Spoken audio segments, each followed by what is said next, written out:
آج سے 250 سال پہلے 4 بزرگ ہندوستان آئے تھے چین سے. ان کو سلسلہ نقشبندیہ مجددیہ میں بیعت کیے، خلافت دیے. ان 4 میں 3 امام تھے، تینوں کو اجازت اور خلافت ملی. چوتھا ایک شخص ایوب نام تھا، وہ صرف بیعت ہو کے مرید ہو کے واپس گئے ہندوستان سے. یہ 3 شخص جس کو خلافت ملی تھی ان کا نام ہے سید داؤد رحمت اللہ علیہ، شاہ کمال الدین نقشبندی رحمت اللہ علیہ، شاہ شمس الدین رحمت اللہ علیہ. یہ 3 خانقاہ 250 سال سے چین میں موجود ہے آج تک. چین کے کمیونسٹ پارٹی اس وقت چین دنیا میں بہت پاورفل کنٹری ہے. آج ہم تمام موبائلز یہاں رکھا ہوا وہ لگ بھگ 90% چین کا پیداوار ہے. میرا چچا نقشبندی سلسلہ کے بہت بڑے مشائخ تھے، 12 سے 12.5 لاکھ مرید تھا. سبحان اللہ. انہوں نے ہمیں تربیت دی. میرا تعلقات ہندوستان سے اس لیے ہے کہ میرے والد صاحب ہندوستان آئے، میرا ماں ہندوستان کے. میری تعلیم چائنا میں ہوئی. جب تمام تعلیم ختم ہو گیا، گریجویشن ہو گیا چائنیز زبان میں، تو میرا والد صاحب کہے کہ کیا بننا چاہتے ہو؟ Doctor, engineer. تو ہم نے کہا کہ ہمارے آب و اجداد کیا تھے. ہم اپنے دادا کے بارے میں زیادہ جانکاری نہیں تھا. بولے ہم سب نقشبندی سلسلہ کے تھے. ہمارے والد صاحب یعنی کہ میرا دادا شاہ کمال الدین نقشبندی رحمت اللہ علیہ، میرا والد صاحب کہے کہ وہ دین کا خدمت کیے، اس کا والد صاحب دین کا خدمت کیے. تو ہم نے کہا کہ جب اس خاندان سے ہم بلونگ کرتے ہیں تو پھر ہمیں دنیاوی تعلیم کیوں دی؟ دینی تعلیم کسی مدرسہ میں دینا چاہیے تھا. تو بولا کہ آقا علیہ السلام کا ایک مشہور واقعات ہے، حدیث نہیں ہے، کہ علم سیکھنا کے لیے اگر چین جانا پڑے. بس اس وجہ سے ہمارا تعلقات چین سے ہے، اور یہ آقا علیہ السلام کے زمانے میں بہت مشہور تھا، اس لیے ہم نے چین دے دیا. بہرحال تب میرا شوق اور ذوق امام ربانی مجدد افسانی رحمت اللہ علیہ پہ ہوا. یہ سلسلہ نقشبندی مجددی کا بانی جو ہے امام ربانی مجدد افسانی رحمت اللہ علیہ. تو جس شخص کے بارے میں جانتا نہیں، ان کے مزار میں جا کر کس طرح تعظیم و تکریم کیے میں نہیں جانتا، اس لیے میں نہیں جانتا. پہلے اس شخص کے بارے میں جان لوں، پھر اس کے بعد تو میں اسٹڈی کرنے لگا، اردو پڑھنے لگا. پھر بہت جلدی پڑھا، کیونکہ برس جب شوق ہوتا ہے کسی لینگویج کو سیکھنے کے لیے تب اللہ تعالیٰ بھی مدد کرتا ہے. وہ دین کا معاملات تھا، تصوف کا معاملات تھا، تو بہت جلدی یہ مرحلہ ختم ہوا. پھر بہت سارے عرب ممالک میں گیا دیکھنے کے لیے، مصر، سودان، ایتھوپیا، جتنا عرب ملک. پھر اس کے بعد سینٹرل ایشیا گیا، جتنا 1991 میں ازبیکستان، کرگستان، سوویت یونین ٹوٹنے کے بعد اس حصہ میں مسلمان حنفی جاتے ہیں، اب تو ترکی تک. اس کے بعد جب دینی تعلیم پورا مکمل ہو گئی، اب ذوق اور شوق و تصوف کیا ہے. اور تصوف سیکھنے کے لیے سب سے پہلے آپ کو 2 چیز چاہیے. ایک آپ کو کامل مشائخ، جس کو ہم پیر صاحب کہتے ہیں. آج یہاں ایک بہت بڑے پیر محبوب علی شاہ رحمت اللہ علیہ یہاں آج ہم لوگ کو حاضری کا نصیب ہوا. وہ کون شخص تھے، کیا تھے جو دنیا بھول نہیں پا رہا؟ وہ پوری زندگی تصوف کے بزرگ تھے. جب تصوف کے بزرگ سلوک کی راہ میں کمالات حاصل کر لیتے تو اللہ تعالیٰ ان کو اپنا دوست بنا لیتا ہے اور ولایت کی نعمت سے نواز دیتا ہے. تو انہی کے ایک ذوق اور شوق اور ایک روحانی نسبت ہمیں یہاں کھینچ. میرا مادری زبان چائنیز ہے. اب چین کے بارے میں تھوڑا میں جانکاری دے دوں.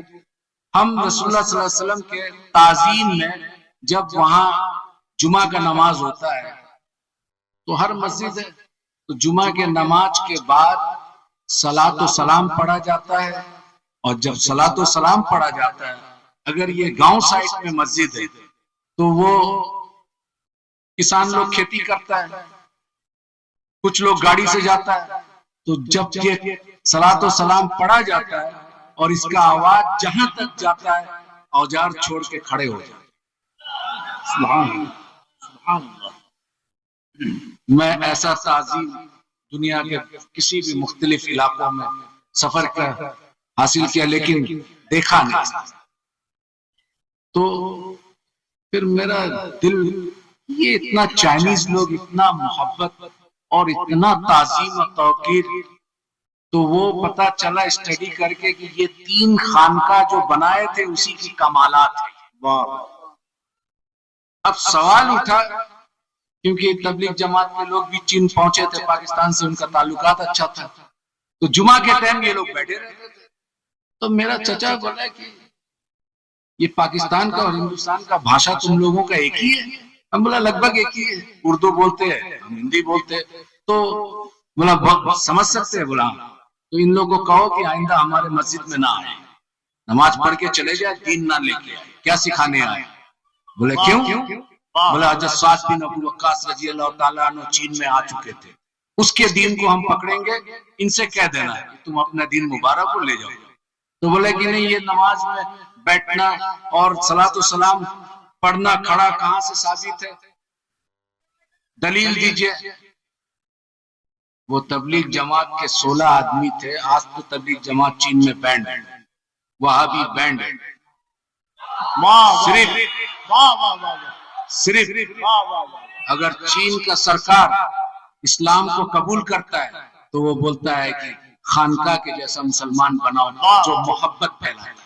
نعرہ تکبیر، نعرہ رسالت، مسلک اعلی حضرت، مسلک اہل سنت، سبحان اللہ۔ اب سوال ہے، عرب میں دیکھتا ہے لوگ، عرب سے اسلام آیا، صحابی عربی تھے، تابعین عربی تھے، تبع تابعین عربی تھے، آقا علیہ السلام عرب میں آئے، تو عرب میں خارجی بھی آیا تھا، رافضی بھی آیا تھا، متجلہ فرقہ جو ہے عرب میں آیا تھا، یہ تمام شیعہ جو حضرات ہے، ہمارا کوئی بات نہیں ہے، ہمارا عقائد میں اختلاف ہے، لیکن یہ سب یہاں عرب میں آیا، ہندوستان میں نہیں آیا تھا۔ تو سوال اٹھا، جب اسٹڈی کیا تو یہ لوگ زیادہ جو اہل سنت سے نکلے، مین اسٹریم اہل سنت ہے سواد اعظم، لیکن اس سے جو ساخے نکلا مختلف فرقوں میں بٹا، وہ تمام کے تمام فرقہ قرآن سے دلائل دیتے ہیں۔ اب یہ تبلیغ جماعت کے لوگ بولتے ہیں کہ کھڑا ہو کے ثابت کرو، یہ کرو وہ کرو، تو ہم نے اس کو پوچھا، جواب دیا، دیکھیں میرا چچا یہاں کے یہ ہے اور پیر صاحب ہے اور وہ پسند نہیں کرتے، لہٰذا آپ لوگ یہاں دین پھیلانے نہ آئے، کیوں؟ آپ دلیل سے بات کیجئے۔ آقا علیہ السلام امام شافعی نے اس کی جواب دے دی۔ امام شافعی رحمۃ اللہ علیہ فرماتے ہیں کہ ہم بدعتی امتیوں سے حدیث لینا بند کر دیا۔ تو امام شافعی رحمۃ اللہ علیہ سے سوال کیا، یا محمد بن ادریس الشافعی، یا امام شافعی، امت میں بدعت کرنے والا، بدعت پھیلانے والا کون ہے؟ بولتا ہے تمہیں معلوم نہیں؟ امت میں بدترین امت وہ ہے جو آقا علیہ السلام کی تعظیم کے لیے دلیل کے قائل ہے، دلیل ڈھونڈتا ہے۔ آقا علیہ السلام کے تعظیم کے لیے جو دلیل مانگے وہ امام شافعی کے نزدیک بدترین امت ہے، جواب دیتی ہے۔ تو ہم نے ان سے وہی دہرایا امام شافعی کے قول کو کہ بھائی امام شافعی نے اس کا جواب دے دیا، اب کیا کہتے ہیں؟ بولا نہیں آپ دلیل دیجئے گا۔ ہم بولا دیکھو ایسا ہے، ایک حدیث ہے۔ بولا آپ عالم ہیں؟ ہم نے کہا کہ نہیں عالم نہیں ہے، ہم اپنے چچا کے ساتھ ہیں، بہت سارا مطالعہ کیا کتاب کے۔ حدیث میں ایک روایت آیا ہے، حضرت بلال حبشی رضی اللہ تعالیٰ عنہ یہ حبس کے تھے، اس وقت حبس آج کے جو ہے